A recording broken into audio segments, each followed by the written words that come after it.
Dear colleagues and global educators, my name is Kiro Yordanov. I come from the Republic of Macedonia. I teach English as a foreign language. I have taught English to all ages from 7 to 77. Now, currently I'm teaching at a state and a private school in Štip. It is a small city in the eastern part of Macedonia.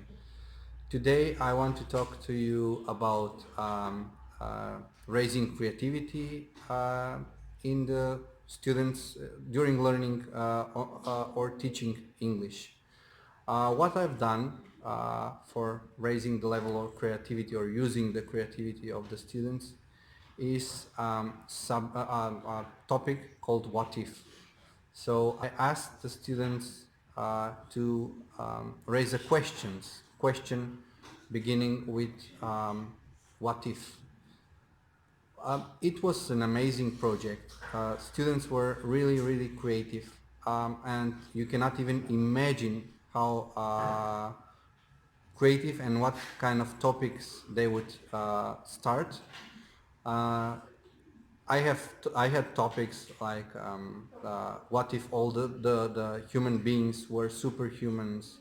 What if all the objects could talk? And different sociological topics like what if no religion existed, or what if the religions would understand each other and there will not be war or something, some similar topics. And at the same time, while talking about interesting or very contemporary topics about society, we are learning English. So how do I do that? I ask them to ask a question beginning with an what if. They can ask whatever question comes to their mind, whatever their interest is. So we gather some questions beginning with what if. For example, what if all humans were super beings, or some similar questions. They first of all, I give them a huge piece of paper where they can write, draw, stickers or pictures or whatever comes to their mind, but related to the topic and in English. Believe me, they learned so many new words by asking me how do I say this in English? How do I say that in English? And after they make the poster, they're supposed to elaborate on their topic. So they will write a short essay about the topic.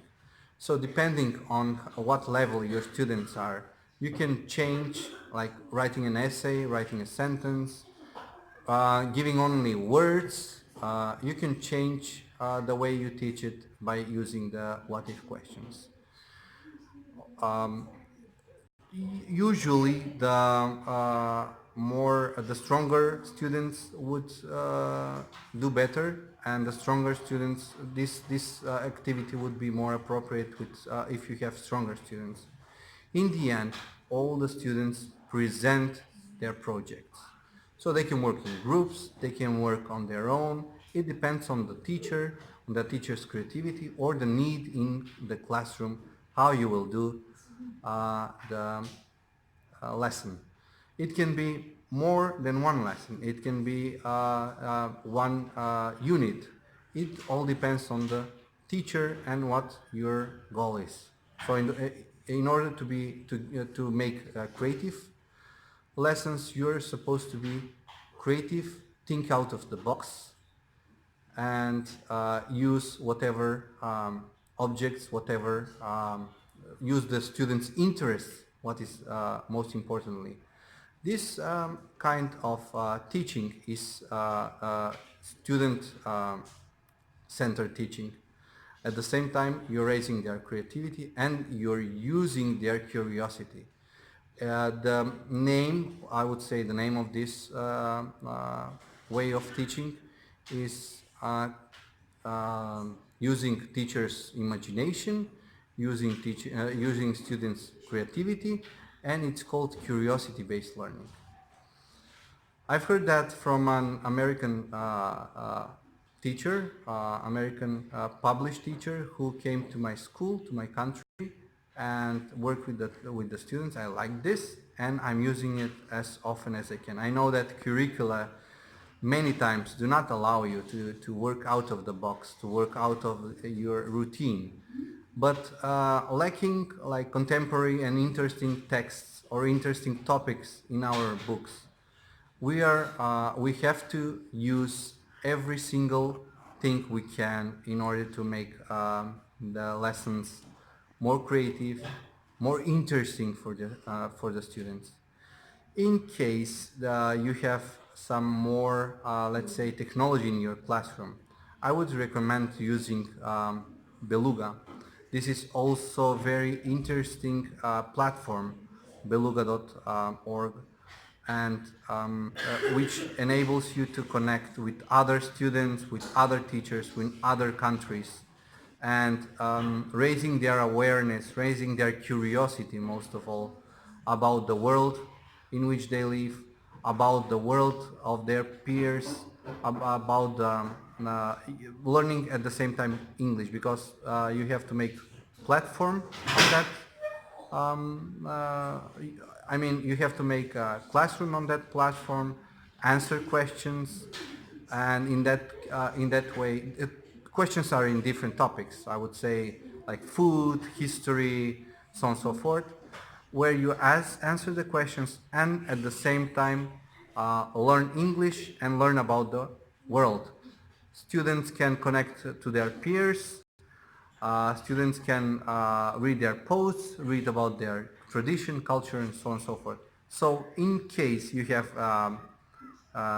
lots of technology, computers, internet in your classroom, I would strongly recommend Beluga, which I use extensively in my classroom. But if you don't, raising the students' curiosity and using their curiosity in different topic, I would say make what-if questions, make what-if lessons and curiosity-based lessons. You can use curiosity in your regular classes. You can make your own curiosity club and so on and so forth, but use students' curiosity in order to raise their creativity. If you're just using your books, which have outdated texts, very outdated methods of teaching, in that way it's very, very difficult to raise the creativity, which is a very important 21st century skill.